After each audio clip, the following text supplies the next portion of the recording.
नमस्कार अजय। जी। Okay. Sir actually मेरा प्रश्न आज का ब्राह्मण डेफिनेशन जो आपने दिया वो गीता के दूसरे अध्याय में भी था कि असली ब्राह्मण कौन है। अब संयोग से मैं तो जिस कुटुंब में पैदा हुआ वो ब्राह्मण कुटुंब है, लेकिन जब से आपसे जुड़ा हूँ तब एक्चुअली समझ रहा है कि डेफिनेशन ब्राह्मण का क्या है। वो एक्चुअली जाति नहीं है। वैसे बचपन से ऐसा मेरे भी कुटुंब में नहीं था कि किसी को दूसरी ट्रीटमेंट दी जाए या कोई अलग बर्तन रखता है या ऐसा कुछ नहीं था। तो मैंने ऐसा डिस्टिंग्विशिंग तो एटलीस्ट डेलिबरेट नहीं देखा है। फिर भी एक मन में एक सूक्ष्म वो ईगो रहता ही है। एटलीस्ट रहता था या अभी भी हो गई, बट वो रहता है सूक्ष्म ईगो की। वो कुछ तो है जो अलग है, कुछ तो है जो अलग बनाता है। क्योंकि बचपन से वही सुनते आए हैं कि बाबा ये साइंटिस्ट, तो सर्जन, कोई डिजाइनर या जो भी है, क्योंकि उन्हीं को संयोग से शिक्षा मिली तो वही लोग आगे बढ़े। तो इन वे मतलब वो जो संयोग ही संयोग को बढ़ाता गया, और वही लोग इसीलिए वो उस लेवल तक पहुंचे क्योंकि उनके घर में भी शिक्षा का माहौल था। अब जब मैं बोलता हूँ मेरे रिलेटिव्स को या कहीं मेरे आजू बाजू दोस्तों को कि बाबा मैं ब्राह्मण हुई नहीं या तुम भी नहीं हो, इन ये मतलब जाति से आइडेंटिफाई नहीं होता, तो वो भी मुझे बोलते हैं कि नहीं ये सब बकवास कर रहे हो तुम, इसका कुछ सेंस नहीं बनता है। और अगर मैं मेरे नॉन ब्राह्मण फ्रेंड्स को भी ये बोलता हूँ तो वो बोलते हैं कि नहीं नहीं तुम लोग तो ऐसे ही हो कि जहाँ पे तुम्हारा मतलब तुम्हारा होल्ड रखना है वहां पे तुम बोलते हो कि तुम ब्राह्मण हो। जैसे मंदिर हुए, जहाँ पे भी दक्षिणा है, या और जहाँ पे तुमको लगता है कि तुम कमजोर पड़ रहे हो वहां पे तुम बोलते हो कि नहीं नहीं सब ठीक है, सब एक एक ही है। तो ये सॉर्ट ऑफ मतलब एक डिवाइडेड पिन पॉइंटेड जगह पे हूं मैं, ऐसा लगता है मुझे। दोनों तरीके से दोनों तरफ के लोग वही बोलते हैं कि नहीं भाई तू तो है इसके लिए तुम बोलते हो। तो ये इसमें समझ देखिए नहीं किसी आया। का भला नहीं हो रहा है। बात यहाँ एक जाति बनाम दूसरी जाति की नहीं है। हुँ? ब्राह्मण अगर अपने आप को शरीर से जन्म से जोड़कर देख रहा है, पहचान है, आइडेंटिटी है, तादाद में है, तो इसमें ब्राह्मण का भी हित नहीं है भाई। पर ये बात जब भी समझाई जाए तो ठीक कहा आपने, सब तरफ से विरोध आता है। जो ब्राह्मण नहीं है उनसे भी आता है, जो ब्राह्मण है उनसे भी आता है। जबकि जो भी व्यक्ति चल रहा होगा अपने आप को किसी जाति या देह से जोड़ करके, वो अपना अहित ही कर रहा है। फ़र्क नहीं पड़ता वो अपने आप को ब्राह्मण मानता है, कुछ और मानता है, या हिंदू मानता है या कुछ और मानता है। जो भी मानता है धर्म से ही तो मानता है और जन्म से मानता है। धर्म तो हमें जन्म से ही मिलता है ना, जैसे हम धर्म बोलते हैं। तो जैसे जाति धर्म जन्म से मिली, वैसे ही कोई अपने आप को ईसाई बोल रहा है। 99.99% तो संभावना यही है ना, ईसाई वो इसलिए क्योंकि माँ बाप ईसाई थे। वैसे ही ब्राह्मण भी आप इसीलिए होते हो कि माँ बाप ब्राह्मण थे। ठीक है। तो जो जो कुछ भी आपको जन्म से, देह से, संयोग से मिल गया होता है, वो आपकी पहचान नहीं हो सकता। उसे आप पहचान बना के जियोगे तो आपके लिए अच्छा नहीं है। भले फिर आप ब्राह्मण हो कि वैश्य हो कि शूद्र हो कि ईसाई हो, मुसलमान हो, स्त्री हो, पुरुष हो, आपने अपने नाम के साथ जो कुछ भी जोड़ रखा है वो आपकी सच्चाई नहीं है। कोई अपने आप को बोले कि मैं ब्राह्मण हूँ, समझ नहीं रहा है अपने आप को। इसी तरह कोई अपने आप को अगर किसी अन्य जाति का भी बोलता है तो वो भी अपने आप को नहीं समझ रहा है। इसमें किसी का हित नहीं है इस पूरी चीज़ में। लेकिन वो पुरानी व्यवस्था है और ये चली आ रही है, और मामला उतना सूक्ष्म भी नहीं है। देखिए, हम्म, इसके इसकी स्थूल अभिव्यक्तियां हमको देखने को मिलती हैं। आपने बिल्कुल ठीक कहा कि आपने देखा है कि कोई अफ़सर है, साइंटिस्ट है, सर्जन है, वहाँ आप ज़्यादातर ब्राह्मणों को पाते आए हो।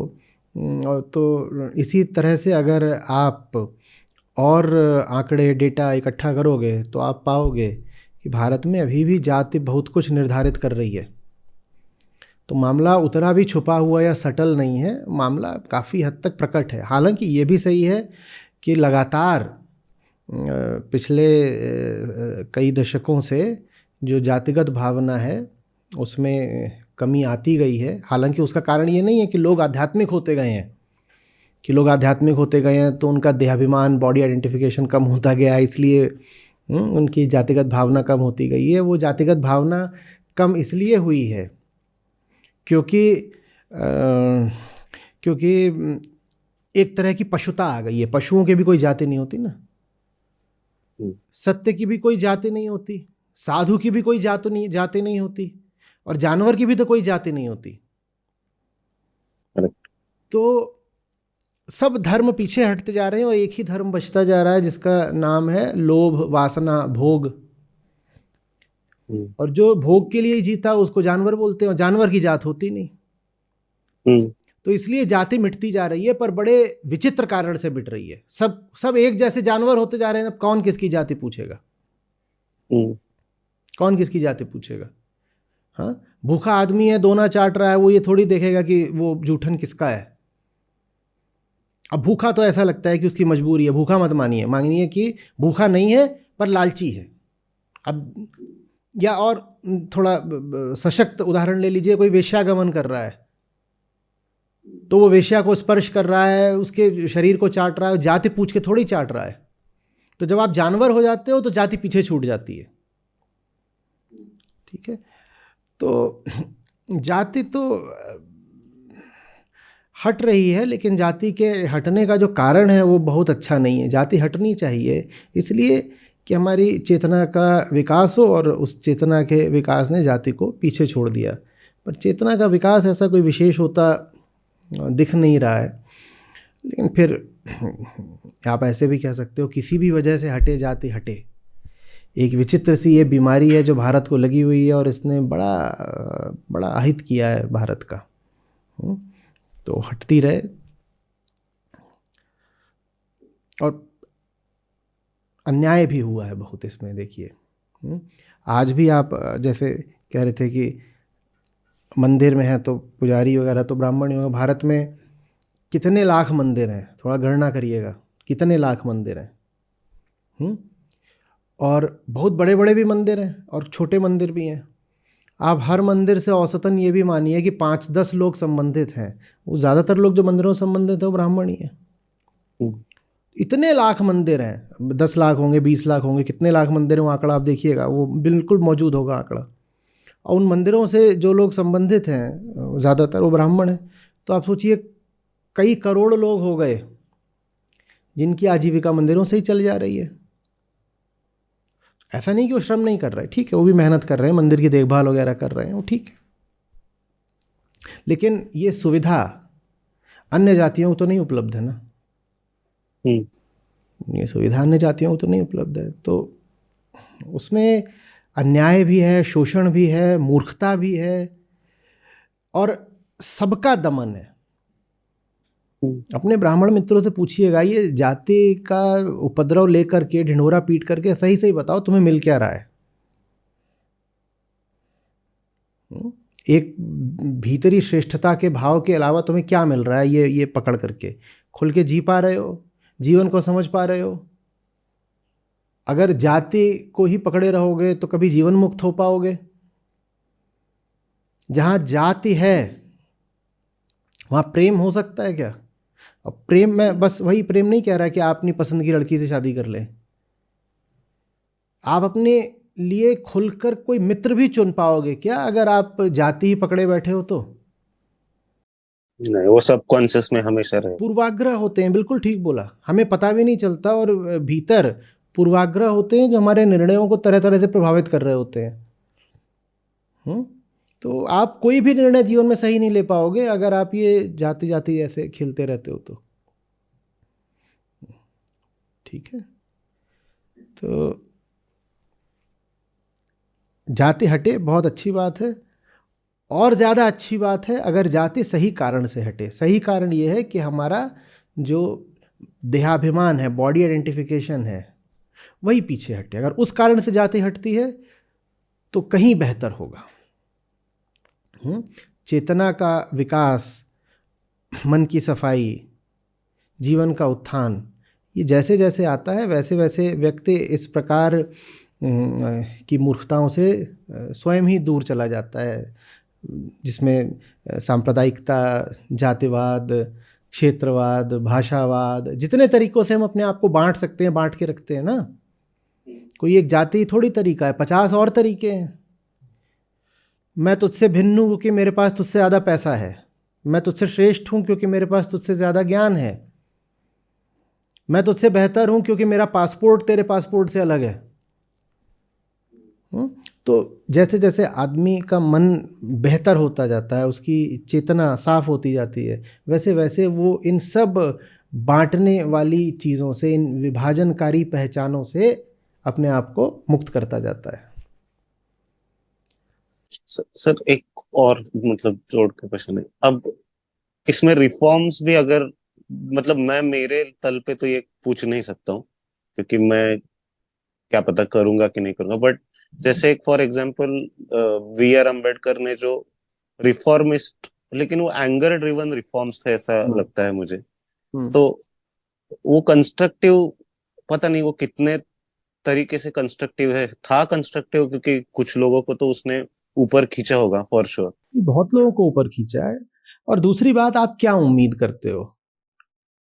जो इतनी सदियों से हुआ है उसके बाद आप क्या उम्मीद करते हो कि जिनके साथ अन्याय हुआ है वो बहुत शालीनता से और बहुत प्यार से और मोहब्बत से बिल्कुल गले लगाकर बात करेंगे? अगर वहाँ आप थोड़ा एंगर, थोड़ा क्रोध देखते हो तो वो समझने वाली बात है। हाँ, अब वैलिड इनवैलिड नहीं बोला जाता उसको, मनुष्य की प्रकृति है भाई। आपको आप बात कर रहे हैं, आप अंबेडकर जी की जीवनी पढ़िए थोड़ा, और उस समय का भारत, तो उन्होंने खुद अपने जीवन में कितने तरह की विषमताएं और अन्याय देखे थे। कई बार तो मारपीट तक की, शारीरिक आघात तक की नौबत उन्होंने देखी थी। तो अगर वहाँ पर क्रोध मौजूद है तो हमें समझना पड़ेगा। लेकिन बात यह है कि उन्होंने जो किया और जो समझाया वो भारत के काम तो आया ना। यस, काम तो आया ही है। और काम सिर्फ ऐसे नहीं आया है कि जो जातियां पिछड़ी हुई थी उनको मदद मिली है। जो सबसे पिछड़ी जाति है वो तो महिलाओं की है, और उनको कोई जाति मानता ही नहीं। वो जाति नहीं, उनको तो एक अलग प्रजाति बना रखा है हमने, एक स्पीशीज दूसरी है वो, और सबसे पिछड़ी वही रहती। आप कहेंगे फलानी पिछड़ी जाति है, कोई आप जाति ले लीजिए, कहेंगे पिछड़ी है, उसमें भी सबसे पिछड़ा कौन होता है? महिलाएं। तो अम्बेडकर ने महिलाओं के लिए जो किया उसको भी याद रखा जाना चाहिए। और ये बात बिल्कुल ठीक है कि उनमें रोष था, आक्रोश था, लेकिन हर बात आदर्श नहीं हो सकती। और जब बहुत पुरानी एक सड़ी गली व्यवस्था क्या भुक्तभोगी होते हो तो कुछ तो आक्रोश आ ही जाता है। उस पर आपत्ति नहीं करनी चाहिए।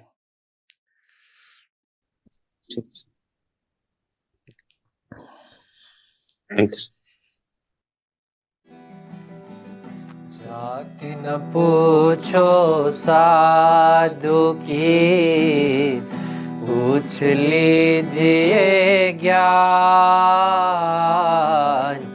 जाति न पूछो साधु की, पूछ लीजिए ज्ञान।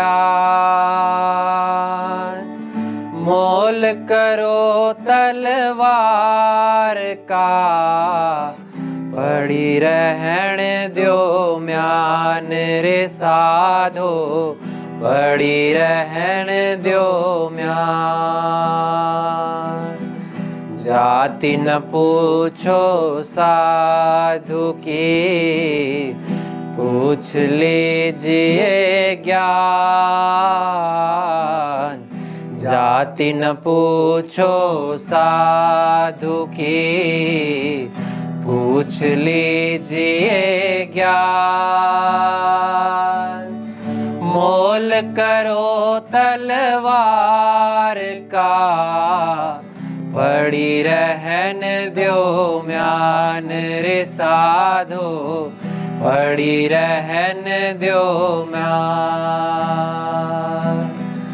राम बुलावा भेजिया दिया कबीरा रोय। राम बुलावा भेजिया दिया कबीरा रोय। जो सुख साधु संग में सो वैकुंठ ना होए रे साधो, सो वैकुंठ ना होए। राम बुलावा भेजिया दिया कबीरा रोय। राम बुलावा भेजिया दिया कबीरा रोय। जो सुख साधु संग में सो वैकुंठ ना होए रे साधो, सो वैकुंठ ना हो।